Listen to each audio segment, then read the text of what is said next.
Hi everyone, I am the Sharon from Gardening with Sharon. You know what, over the last couple of months I have been talking about different aspects of gardening and of seeding at home. So today I thought I would just pull that all together as quickly as I can to just bring it all home, I guess. Anyways, one of the things you need when you want to sow from home is have seedling soil and moisten it before you do it. That really helps the seeds start to germinate. You want to moisten it so that it holds together well, but you don't squeeze any water out of it when you do it. And then you want to have trays that have drainage holes.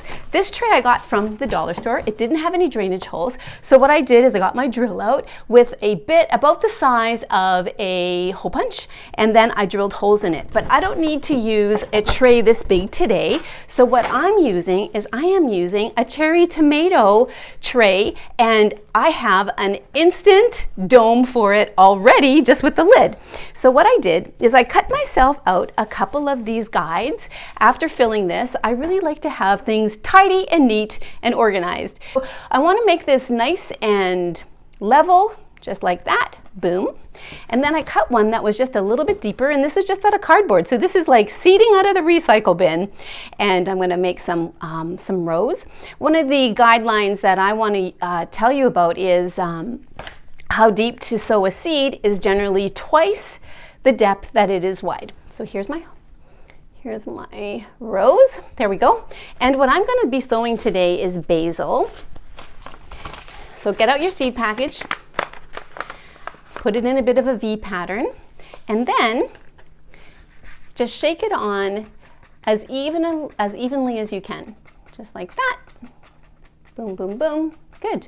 And then I also have a blog on how do you decide whether to cover a seed or not. And I say if it's the size of a pansy seed or larger, cover it. And I like to cover it with vermiculite. Vermiculite just acts as a sponge, holding the moisture just beside the seed. So I'm just going to fill it in and just fill it into level.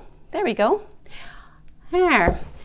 Always remember to water after you've sown. There we go. Just a little bit of water will do. And there we go. Got the dome. Keep it nice and moist and warm, and it's ready to germinate. And that's it. Let's get sowing. So if you have any questions, you want to talk about anything, message me and I'll be just delighted to discuss more seeding, more gardening with you anytime, any day.